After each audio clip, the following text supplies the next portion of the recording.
Welcome, everybody, and good morning. Welcome to SKC Office Hours. I'm Sarah Krom, Managing Partner of SKC and Co CPAs. As usual, we'll kick off with a few housekeeping items before we start. As always, these are being recorded, so if you want to refer back or send to a colleague, they will be posted on the resource section of our website, and we'll also send out a link early next week with the full video to your email and the email of all registrants as well. We want this to be as meaningful to you as possible. So if you have comments, if you have thoughts, please throw them in the chat. We'll be monitoring that as we go along today. We'd really love to have your participation in the polls that we have throughout this hour. We kind of like to know the pulse of the audience that we're dealing with so we can tailor it a little bit on the fly. But without further ado, we are here today to discuss how we can help business owners understand the importance of an outsourced CMO or growth leader. And it's just not another marketing hire. It's a strategic leadership role that bridges both strategy and execution across all business functions to accelerate growth, scale your operations, and drive transformation. And today I am joined by Tracy Kapteyn, founder of ThinkpinTK. Welcome, Tracy. It's so great to have you. Good morning, Sarah. Hello, everyone. I'm happy to be here. Yes, we are very excited to have you. Tracy and I met through a couple of different channels, and I knew she had to be a guest on Office Hours just because she's got such a great business herself, which gives us the perspective of bringing this strategic role to small to medium-sized businesses where I feel that, there's such a need for it and not really the awareness that this outsourced role is available. So Tracy, thank you for bringing your insights today. I think we're going to learn a little bit together today. Always on Office Hours. But let's kick it off with the audience getting to know a little bit about you. If you could go into a bit of who you are, your background, and how you started your company, that would be a great way to kick us off. Okay. The skinny of it is a lot of what I've done over my career is in sales and marketing, and it's always been tied to growth. So growth strategy, launching new services. We talk about marketing. I've done a fair amount in digital. And actually, the other thing I just kind of wanted to highlight is that I've worked in a number of industries. And so I would say I'm more familiar with some than others, but at the same time, it's a really cool perspective actually to take the knowledge and experience I have, which is very cross-functional, because you can pick it up in one industry and very quickly apply it in another. And so I am a builder and a problem solver. I think I really like the strategy side because I have an innate ability to see opportunities. That's really the positive side of it, I guess, right? But all said and done, I guess why I started ThinkpinTK was timing. It's for the first time in my life, the timing, I really got the timing is everything. But anyways, is my recent experience in professional services, I guess it really just became more clear to me the help that businesses need and the gap that I can fill with everything that I just kind of talked about, right? Is I saw a pattern. I saw, and I know industries are evolving really fast. And so you kind of need somebody that can see the big picture, kind of bring things together, if you will, and get things moving. And that's the strategy to execution piece. So that's kind of me in a nutshell. So a couple of just comments on that. I think, we met originally because you had been in a large public accounting firm as their CMO, right?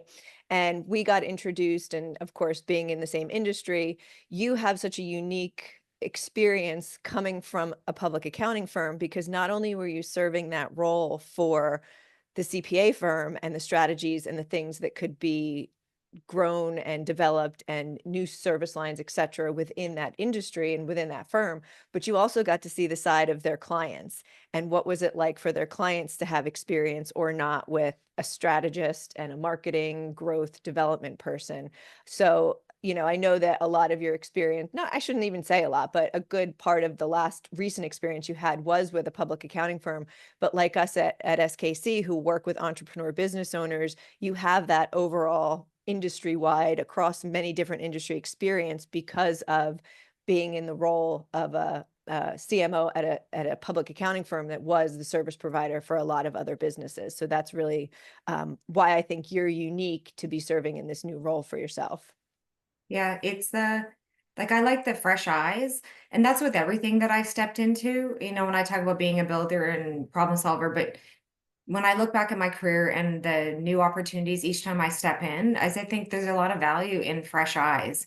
And so you don't need to come from the industry because fresh eyes really open up new opportunities, right? Help you fill gaps, identify what's missing.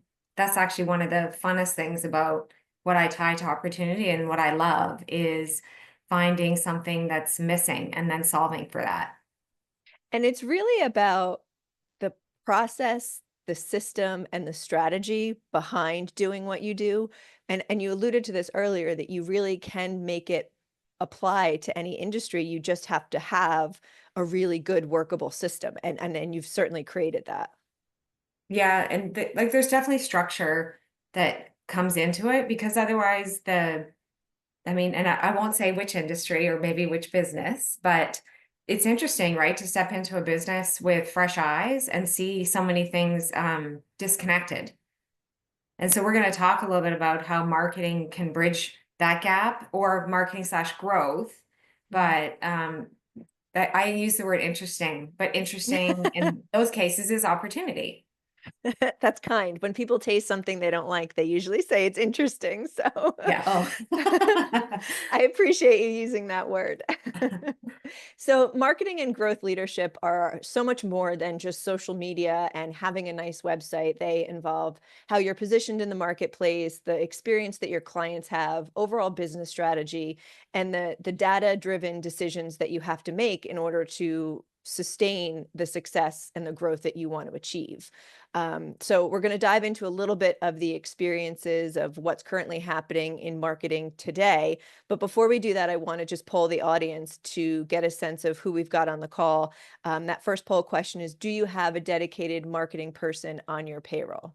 It's kind of a difficult question to ask because some people think that having an administrative person who just handles social media posts is their equivalent of having a marketing person on their payroll, which to some extent is true. But what we're really talking about here is really that C-level suite strategist, commonly referred to as the CMO or the chief growth officer or, the chief strategist. So it looks like more than almost two-thirds have an in-house marketing person on the payroll. So, okay, good. Let's dive in a little bit deeper. So, Tracy, tell us what has been happening in marketing. We all know that AI is becoming more and more involved in all of the ways that we do business from a day-to-day perspective.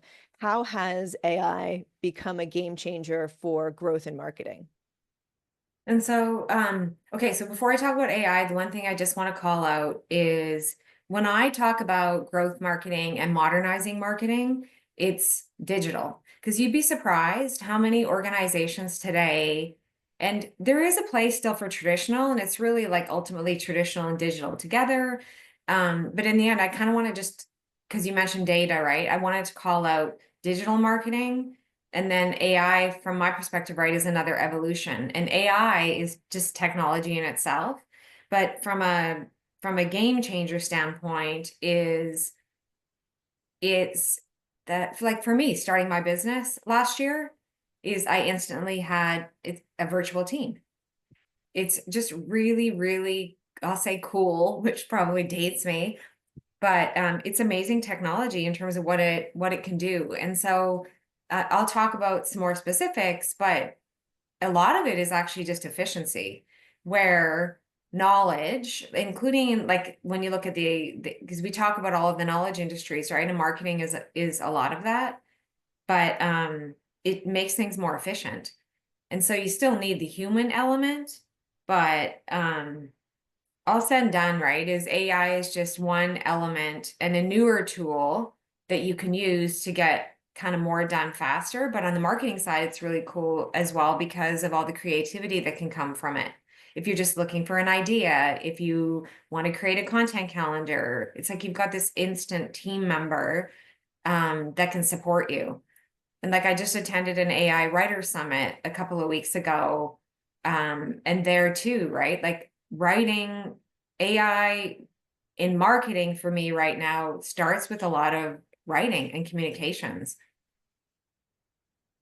But yeah, It's interesting in public accounting, people always talk about AI or technology or automation eventually eliminating a lot of the bookkeeping and the accounting and that function that is prominent in a CPA firm. And I've heard a lot of futurists talk about it's not the technology that or the automation that will put you out of business with your profession. It's the fact that if you decide to not develop a strategy around and not embrace the automation, the AI, the technology, that you will then go out of business because you won't be able to keep up with your competitors. And I think that is true in the operation side of most businesses, certainly in public accounting, but I think also it's true on the marketing side, right? If there's a business that's using AI for their marketing and their strategy and one that isn't, I would venture to guess that they're going to be a lot more successful with the team that's using the AI into their marketing strategy than the team that isn't. yeah. I mean, and I'll go back to and they talk about it a lot in the industry too, right? But I really do see the efficiencies and like faster to market. Like there's definitely when you look at how AI is being leveraged in I'll just say in marketing today, but even just generally in business, it's a competitive advantage if you're leveraging it the right way. And then the other thing is that you had kind of talked about, right, is I think one of the biggest challenges right now with AI is literacy and understanding and education. Because if you don't have that, then how do you know how to apply it? And then there's policies and the safety side of it. And I think that's also one of the challenges in business today is if because people are kind of scared of it if you don't understand it. And IT and technology groups as well, that's not good if they don't understand it either because again, in larger corporations, the default often is for IT and technology people to take the lead on things like that. But Right. it needs to be a team, if you will, a team approach, not a technology driven approach. Yeah, somebody needs to translate all of that, right? Yes. So, But yeah. oftentimes business owners think of market or hear the word marketing and they think of something different than what you think of. Oftentimes business owners think of that social media presence and, maintaining and updating their CRMs, and you view it really as a much higher level role. Can you talk a little bit about that? Yeah, like for me, it really starts with the goal. And the because I sit down and when I go in and I initially assess marketing teams and what they're doing, or I'm talking with a business owner and they right away go to the tactic, right? Like, oh, I need social, I need social activity, or I need this on my website. And so again, they often go right to the tactic because that's sometimes what people understand first. But then I come in and I'm like, well, why? And so that's one of the first questions I'll always ask is why do you want to do this, right? Like, what are you trying to achieve? What's your goal? Because the reality is in marketing alone, it crosses a number of disciplines from brand all the way to like something digital. There's if you've ever worked in a larger marketing organization, there's like multi departments and roles and disciplines within all of that. And so, anyways, to back it up again, anything that we do in business when you want to succeed, it starts with what's the goal or the objective. And so, I'll give you a more specific example is with a group that I was working with. It's like, oh, well, we're doing this annual event. And I'm like, oh, well, why? Well, we always do this annual event. And I'm like, oh, so what do you get out of it? And it's crickets, right? And so my perspective is, okay, so if you're going to invest the time and the money and the effort in hosting this big event, it's like, okay, so who's the target audience? And what are we going to get out of it, right? So when you can identify who the people are, then you need to put the mechanisms in place. And this is the beauty of digital to track back to. And sorry, this is like the long version of it, but it's really about ROI. And so sometimes strategically you invest in from a marketing standpoint is you invest in different activities and initiatives to drive brand awareness, or it's just like the right thing strategically to do. But if you're looking for growth, you got to look to the goal and the measurable impact of that time and money, that investment. Does that make sense? Yeah, it's as we were planning for this office hours, you said it earlier this morning. You said, that we did this office hours, we had the pre-discussion, we're having the event, and now there's what's the strategy, at 10 o'clock when this is over, and we're gonna, use this in different ways, or what's that gonna be, right? It's sort of a three-part cycle, as you called it. And I Yeah. think that needs to apply not only to any event or any presentation that you're doing, but any initiative or strategy that you're putting forth in your business. Yeah. Exactly. It's measuring success, and then it's the interconnection of it all as well, right? It's never there definitely are like one things, but that's where everything starts to elevate when it's multi-channel, um multiple, I guess, things in multiples, I guess, right? It elevates performance.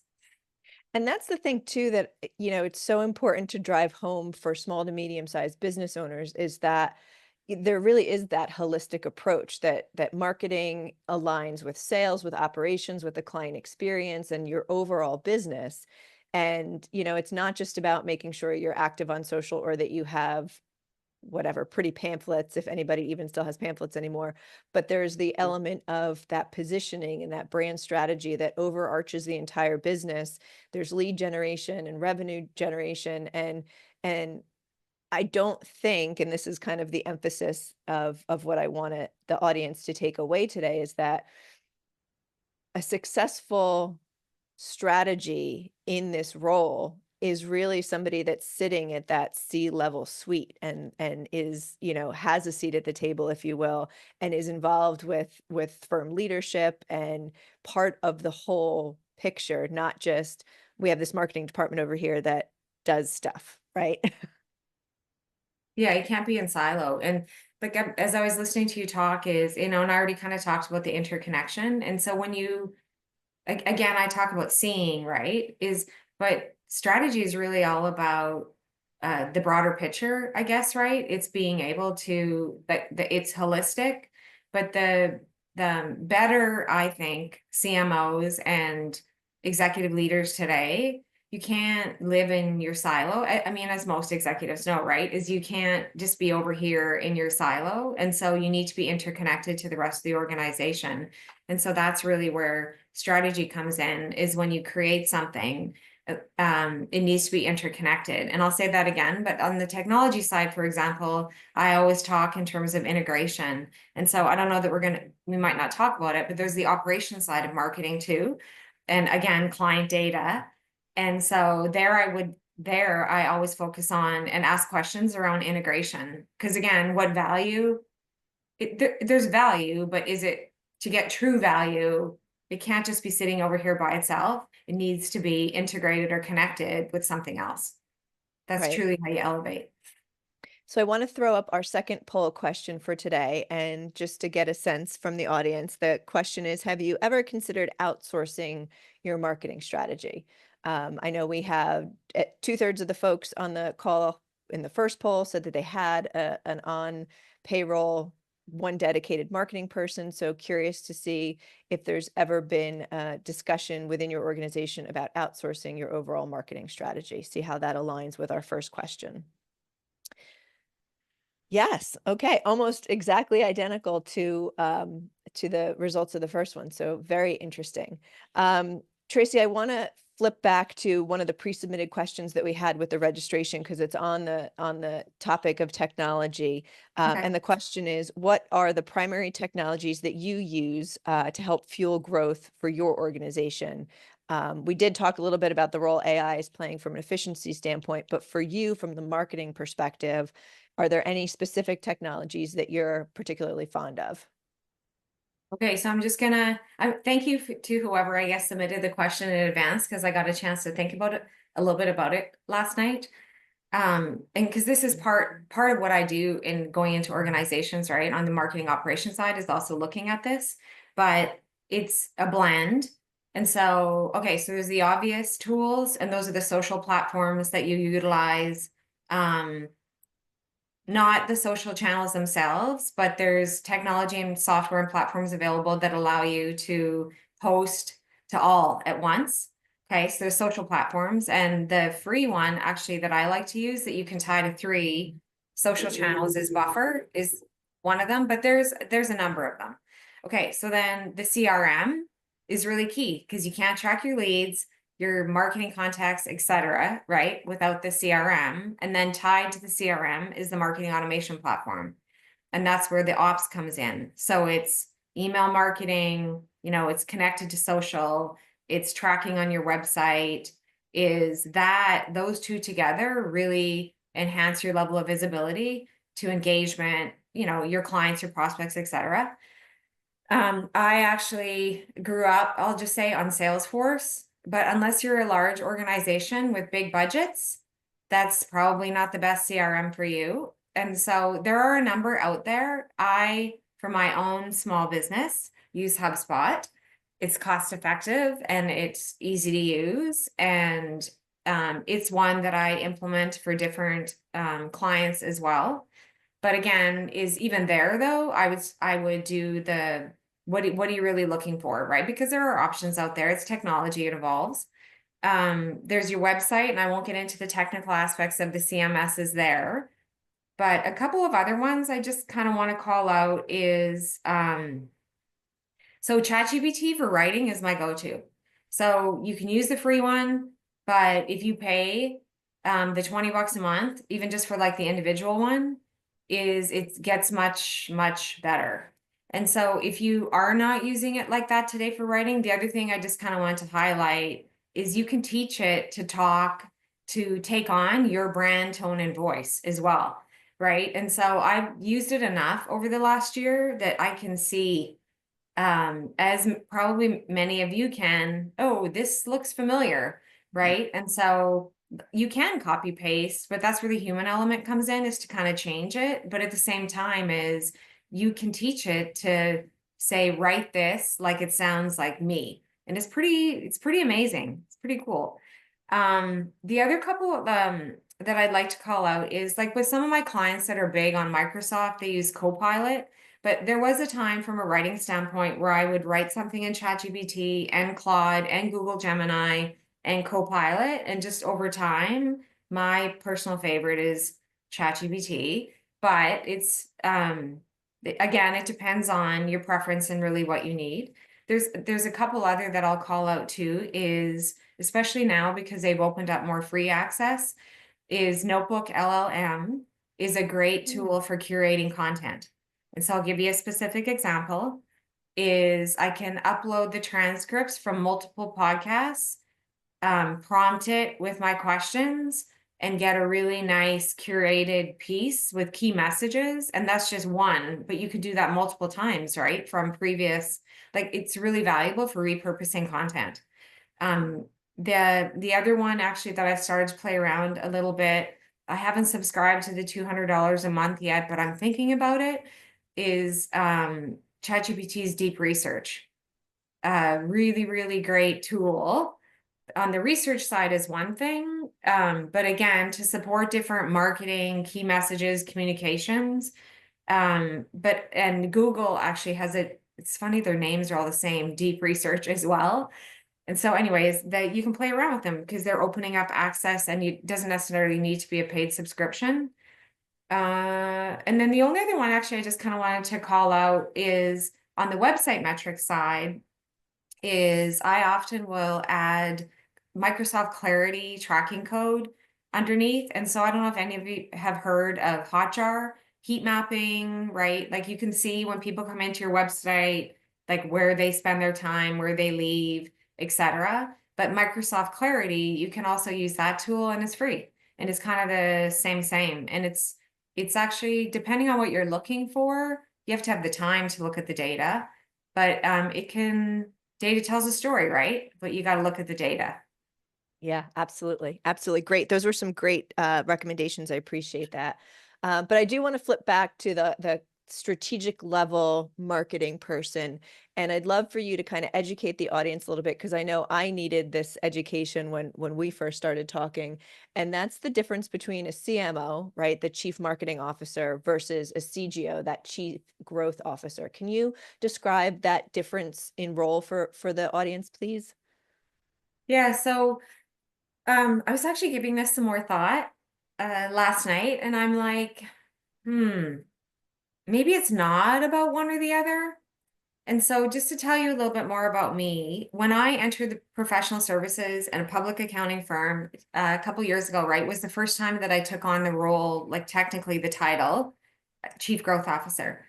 And so, once I got moving, for me, it was really a great culmination of all of my experience cross functional, including marketing.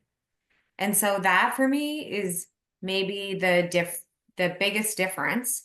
But at the same time, though, in the end, CMOs can play that role too, right? When you've got the strategic head, I guess, right? And so I think in the end, maybe it's more about the type of expertise and what needs to get done that really start that can differentiate the two. Because you can focus just on marketing, where CGO is a broader role. But at the same time is I'm a CMO where I can't not look across the organization. Does that make sense? Well, and I think sometimes, actually probably more than sometimes, people get too connected or too hung up on the title, right? Because they Mm. want to be seen as, again, that C-level suite. So we have to have chief something involved in there.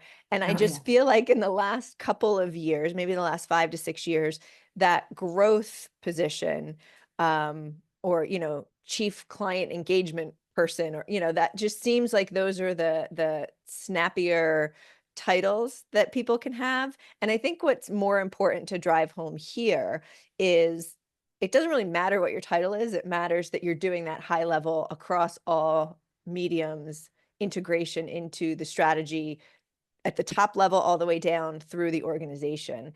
And I guess my follow-up question to you on this is, do you feel like this is a new skill set that's needed by small to medium-sized businesses? Or do you think that it's just a mindset shift that, we've kind of always thought of marketing as its own separate department as opposed to being really integrated into the whole organization? So I go back to some of what you were saying, right, and not the title is, and I think that's why and you might see it on my LinkedIn profile, and in a lot of my experiences, I use the word growth a lot because it's really a growth strategist. Mhm. Because again, you can't grow um, without marketing, without sales. I mean, it's it's a it's the solution, I guess. Like it's all together. And so I'm not sure that I answered your question, but it's like, because I'm going to go back to like the cross functional. And again, at that level, right, is typically the seat at the table, if you will, is you have you have a different perspective and a view of the organization, but you should also understand tactically though how to execute. That's one of the differences too. And in working with business owners, for example, is and CEOs or managing partners of public accounting firms is it's great because they have a vision, right? And they might have semblance of a strategy. But one of the other things though, when I talk about connecting the dots is they just don't know how to bring it to execution and move it forward. So there's those elements actually that we haven't talked about yet. But Well, that belongs in as part of it too. and I think that answers my question and kind of ties it all together, right? The small to medium-sized business owner, the chief executive, um, president, whatever that title is, right? That individual is running the whole organization, the operations, having the strategy and the strategic conversations with the rest of the leadership team. But I think there's oftentimes a lack of time for that individual to be the implementer, or for that individual to be the executor of what needs to happen in order to really take this initiative full circle successfully. And so I guess my public service announcement to business owners out there is really think about this, chief strategist, chief growth officer, chief marketing officer role as an outsourced consulting position so that you can set yourself up for the successful implementation of your strategy. And I think that's something that, again, wasn't always thought of in the small to medium sized business arena because it was, too costly of a full-time position to have, or, we just kind of figured we'll get to it when we can get to it from an operations standpoint. Yeah. And it's like if we talk about, because I kind of evaded the marketing thing, and so for small businesses, for example, but the sometimes you I mean you need marketing. Sometimes we had talked about it, right? The marketing within the organizations today, they think it's the admin is just kind of done it. I've seen in a lot of small, just based on my experience, right, is I call it homegrown. And so it's great, right? Because they're getting a lot of the foundational things done. And some, again, it comes back to the person sometimes too, right? The actual person in the role. Because if you stay current, but I've also seen, right, is where there hasn't been a lot of change and the same person is doing the same thing. And so if you don't quite understand, or you think marketing is a certain thing, like you think it's good. And so fresh eyes, right, with a broader view, I guess, right? Like I can bring, can show you, like really for me, I love it. Like when I talk about being the builder and the problem solver, it's because it's not to poke holes in what is, because there's usually a lot of good things happening. It's really more about identifying what's missing or where the opportunities exist to elevate. And that's scaling and growth acceleration and growth strategy. You talked a lot about Chat GPT being something that can do a lot of the creative legwork, right? The writing, the idea generation, the scripts for podcasts. It can generate logos and taglines, and there's even, capability to do jingles for commercials and things like that. So the way that we tend to look at the integration of technology and automation at SKC is that stuff is that sort of first and second rung of the ladder, right? And so we need somebody in on the team who's several rungs up, right? So we've got sort of the ideation happening at that lower level, and we really need to have that higher level individual or team to be able to apply what we're getting out of automation and technology in order to really scale up that side of your team. What are your thoughts on that? Well, you made me think of a roadmap, right? Like really it's great to have processes, people, technology, but if it's not all working towards something together, then again, I'll bring it back to like, well, why are you doing it? And what is it doing for you? Yeah. And so the human, well, I mean, it's funny because we talk about human elements in AI now, so I have to be careful, right? But anyways, it's the having somebody, you still have to have somebody steering the ship, if you will. Mhm. So we did get a question in the chat. So I know you did Oh, not get a chance to prepare for this, but I'm sure you have thoughts on it.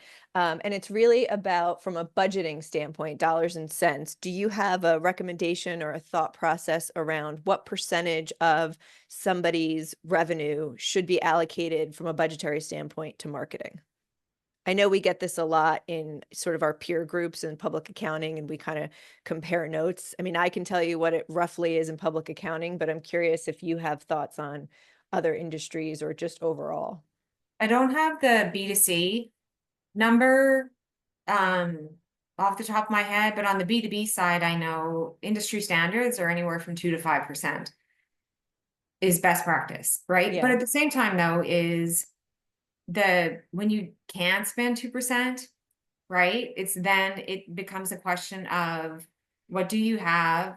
You have to get more creative and resourceful, and you have to prioritize. And so, like when I look back in my career, is I've had limited budgets, right? And then I've had a fun fact. I actually work for Molson Coors in Canada, and so when you're in consumer beer marketing, in marketing you get some pretty decent budgets and free beer.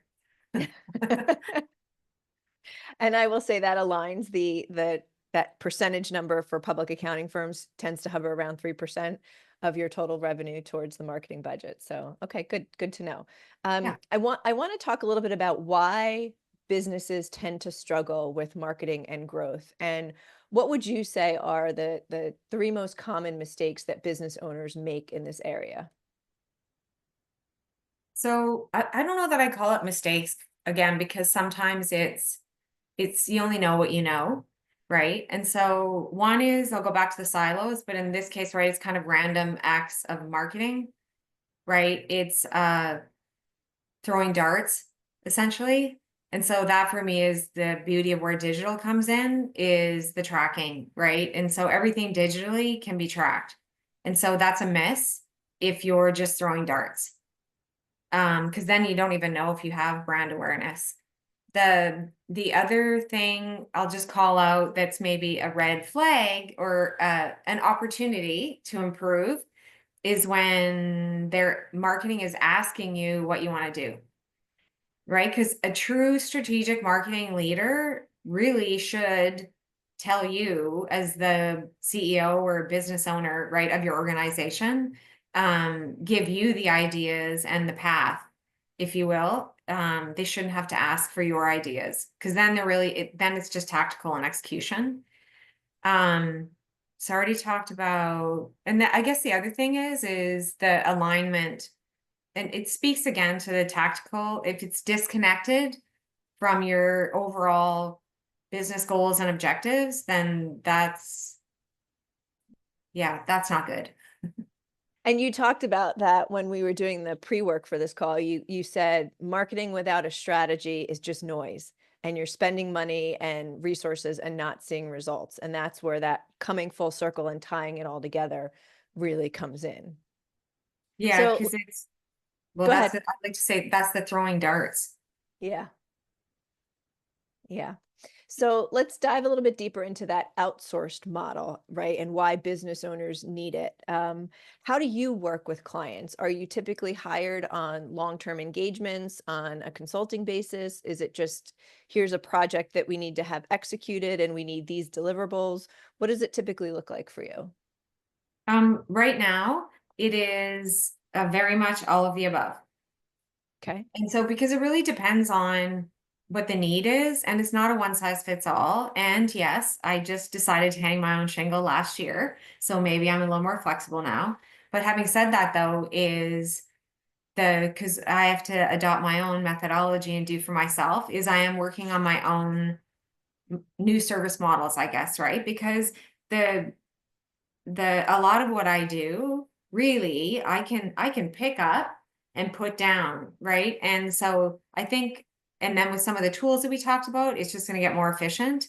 And I think about what's going on in public accounting, for example, right? And we talk about value versus hourly. The same thing, Mhm. actually, transition has to happen in marketing too, because it's a lot of billing per hour and retainer models.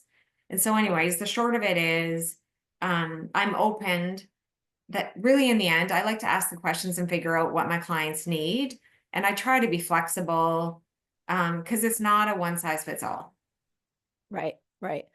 Now you've obviously served both roles, right? You've been in this position inside organizations as full-time employment, and now you're out on your own as, serving in an outsourced model. Why does it make sense for business owners to adopt an outsourced mentality when it comes to this role? Cost, uh, access, right? Your ability, I guess, to get access to certain kinds of talent quicker. The like fractional is a thing. And you know what actually is probably where I learned more about it and started to focus more on it was when I was in public accounting, because on the accounting side, right, in outsourced accounting, fractional controllers, fractional CFOs.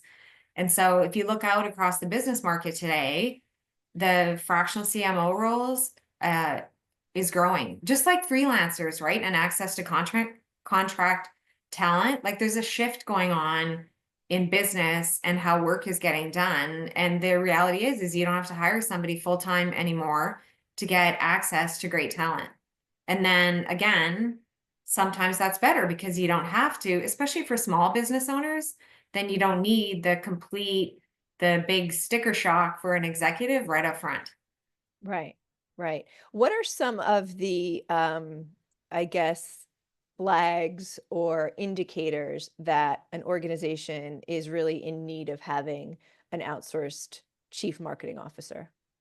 I think the one thing I think about as with a number of different chiefs when it comes to corporate structure is organizations start to get to a certain size and it's time to grow up, right? It's time to bring in that um, higher level of expertise to take on certain aspects. And like again, so I come back to public accounting a little bit, but it's the same thing for business owners. And it was my experience in working with partners and accounting firms that made me go connect the dots, that or help me connect the dots. And that is all the hats, right? So a business owner wears all the hats. A partner in an accounting firm, in a lot of cases, right, wears a lot of hats. But that is not a sustainable growth model. That it can't always come back to the owner, because eventually, as you start to scale and grow, that just becomes a roadblock to growth. Does that make sense? It does, absolutely. And I think oftentimes when you talk about investing dollars, sometimes small to medium-sized businesses get focused on making those investments in technology.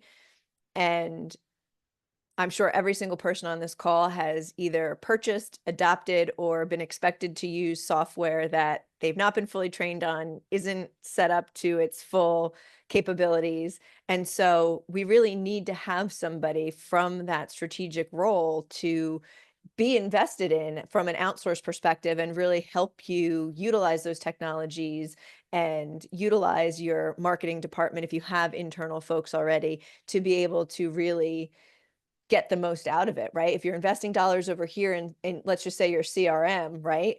But you're not really using it to its best functionality, let's invest a little bit more money over here with somebody who can help you do that across all departments of your organization. Yeah. Like when I think about marketing more specifically, um, because you made me think of assets, because they really are assets, right? And so whether it's a tool within the organization is, and you're going to invest the time and the effort again in using that tool, it's really all about making sure that you're leveraging that asset to the potential that you can, right? So you really get the true value out of it. And so and then on the other side of it, though, from a marketing standpoint, is historically, right? There's all kinds of things that you can do in marketing as well, right? With annual subscriptions and advertising. Just those are a couple of examples, but it's the same thing there too, right? Is they're all assets, but are you leveraging them to their full capability? And so it's kind of the same, but again, that's what it boils down to. But in terms of internally educating, using, that's also part of a broader approach. And one that I incorporate is, again, because it just can't be one thing alone, is the rollout. And so a strategic head, like something that you just described, right, is even when you just think about some of the systems that might be in place that your clients are using and you need to make a change, well, you should probably have a very well thought out migration plan, communication plan, right? It all kind of ties together. And so you can move right to the tactic and get it done, but lift up and look and see what that all touches and bring it together. I'm going to pivot to a pre-submitted question again because I think it's it's one I definitely want to get into before we have to wrap up at the top of the hour. But you talked about ROI earlier. We've talked about data through the whole presentation so far. So this pre-submitted question was, what are some KPIs that you find the most useful that you can reference when you're setting up, let's say, dashboards for clients? Because very often what I hear from business owners is we have no idea, marketing is X dollars of a spend or 3% of our total budget, and we really don't know what our ROI is. So do you have certain KPIs that you favor in this area? Like, so if we just talk about, because there's business KPIs, right? And then there's marketing. And so I'm going to talk about marketing first is, so foundationally, and so I actually just did this for a client, is I put together more of a performance report, haven't built the actual dashboard yet, but so foundationally, so from a brand awareness, you need to know your impressions, right? So your website analytics, impressions and clicks and visitors, because those collectively show you are you being seen, right? Are you being found? So it's your awareness and it's your engagement. And the Mhm. engagement speaks to the relevance of your communications. Okay, so and on the social side, we also measure impressions and engagement. So it's your digital channels, right? Your websites, your social, and I'm kind of breaking it down. But then on the other side of it, though, when I think about what the CRM provides, when you look at leads all the way through to hopefully closed and won, but yes, you have to measure closed and lost. And there you look at your conversion rates, your close ratios, like it ties up into some of the sales operations side. But my favorite and one that I think about all the time, though, from an ROI standpoint, is source. And so your ability to identify where that quality lead came from that you closed and won is so valuable. And so I'll give you an example is when I was in financial education, we did a lot of e-commerce and so therefore a lot of paid advertising. But again, it was all about understanding, or we did email marketing, right? And so the different digital channels.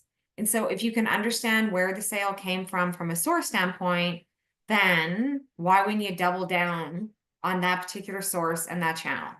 And so source for me enables you to, I mean, spend better and make better decisions. But again, from an ROI standpoint, is why not focus and spend more money in the channels that you know are working? And then other than that is broader view, you need to spend some time looking at your customer lifetime value. And so if I go back to public accounting as an example, or even just other businesses, right, is especially when you offer multiple services, is it's really important to understand what your client lifetime value is, or and even what you shoot for. Because when you got a whole bunch of clients from an organic growth standpoint that you can sell more to, it's like CLV, all these acronyms, right, is really important. And then I don't know, there's pipeline value and velocity, there's acquisition costs you need to understand. But even all of that, though, it really depends on the complexity of your business. And small business owners, maybe more particular if we're talking about that, I would just start more foundationally and get that down. I mean, I'll second your comment on the source of quality leads and closed business. We when we implemented our dashboard at SKC from a marketing standpoint, gosh, maybe 4 or 5 years ago now, we really had an aha moment when we pulled out of our CRM where the most closed business was coming from, and it really did shift how we were spending our marketing resources because we discovered it was something 67 to 70% of our new clients were coming from either existing clients or our really strong, top tier referral partners. And so we looked at it and we said, well, it doesn't make sense to, put resources towards sponsorships or networking groups to the extent that we had been doing if what we're really getting is coming from existing clients and that high level referral sources that we have. So that was really eye opening for us. And, I encourage anybody who's got a CRM that gives you those type of metrics to really dive into it because that's super important. And one of the most recent changes that we made to our internal marketing dashboard from a KPI standpoint is we started to track not lost referrals or lost new business, but existing clients that are no longer with us. So essentially attrition, right? And why were they leaving? And how frequently was that happening? And we wanted to do that from a couple of different standpoints, not only to understand is there a service model issue that we're having internally, but also because statistically, and we love our data as accountants, what is it that we can garner from that 3, 4, 5 years of data that will give us optics into the future, right? If we historically, say just naturally lose 1, 2, 3% of our clients every year, what does that look like when we're projecting growth into the future? And I think those are important things that business owners should be making the time for when they look at marketing and client retention and client acquisition. Yeah, absolutely. The one thing that you talked about too is, well, referral source was actually also, so it's a source, but it's like great because you can look at the metric and see referral and it's like fine. And so I'll just say is I've had conversations with clients over the last few years and it's like, okay, I know a lot of my business comes from referrals and I'm like, how do you know?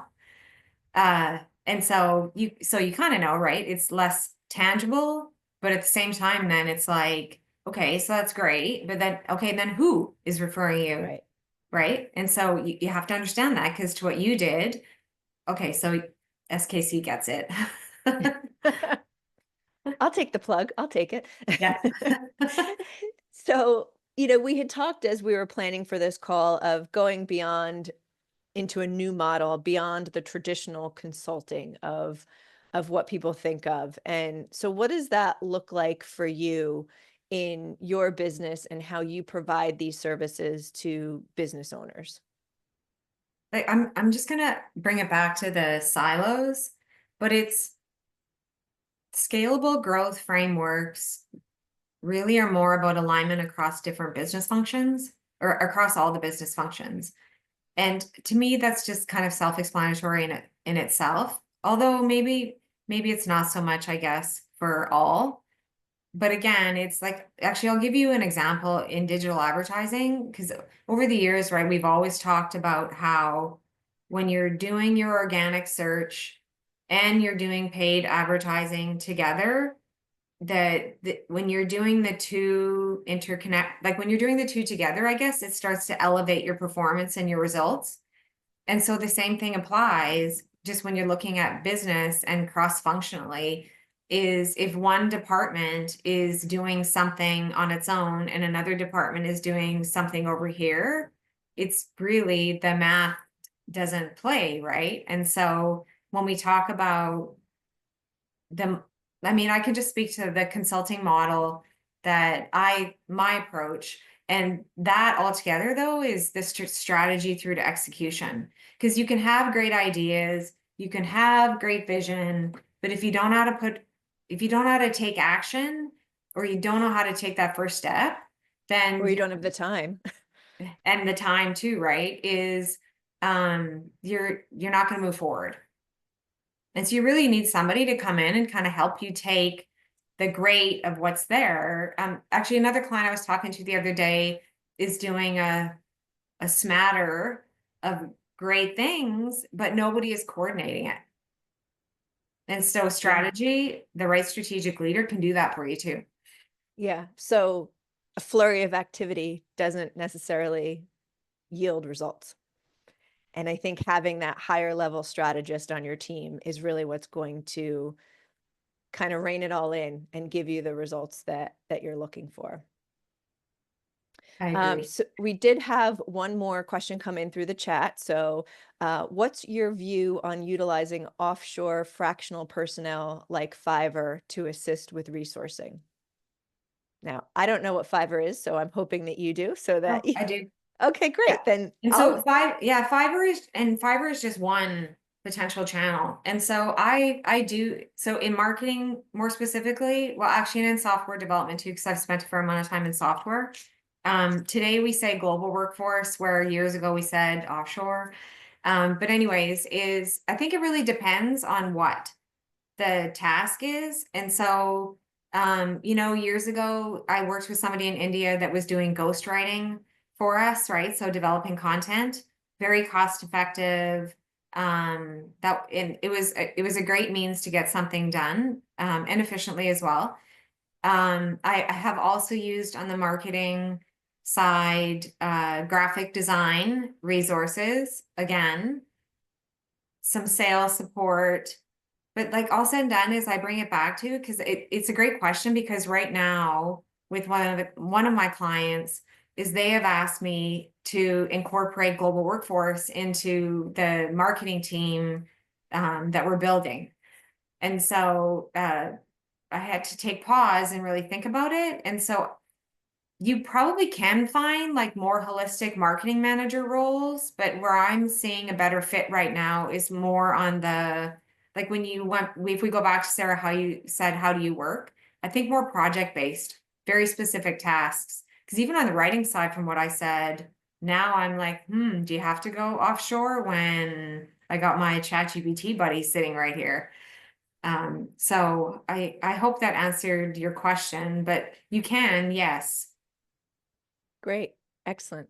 So Tracy, thank you so much for joining us today. I know this was, an interesting topic for us to do, and it was really important for us because the strategy behind marketing and business development is really what drives the growth of your business, which is what we're all about at SKC is getting that level of growth that you want to have your successful organization. So, do you have any key takeaways or final thoughts for our audience today?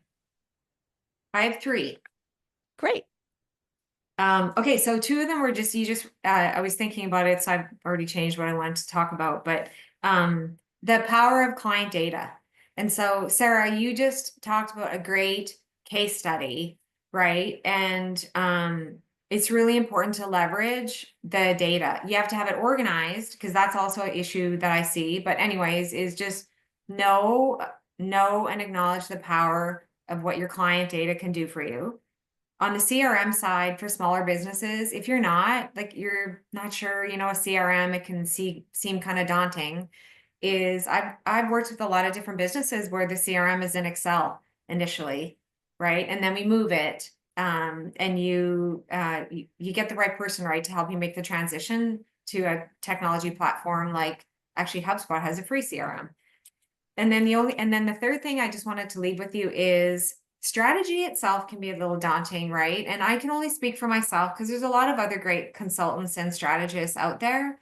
And I'll talk again about strategy to execution, but think about and look for the approach. And so I call it my skinny playbook. And so I have a broader view and I look at strategy, but then I'm a realist, right? I'm not an ivory tower marketer either. And so I know it's great that you want to create this strategy and this long-term or short-term plan, but still stuff has to get done. And so the skinny playbook approach is always also at the same time looking for what are the things that we can start and do now that will have a more immediate impact on my business, positive impact. And so data, don't let technology be daunting because there's other ways to get to that client data. And then think about quick wins. It's always strategy and quick wins that really, to me, win together, if you will.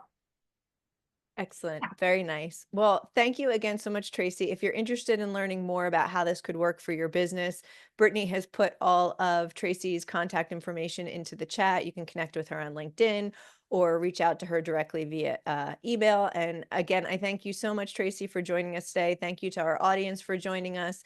Please feel free to message us at SKC if you have any ideas for future office hour concepts or ideas. We'd love to incorporate that into our schedule. Enjoy the rest of your Friday, everybody, and have a terrific, happy, healthy, and safe weekend. Thank you all so much.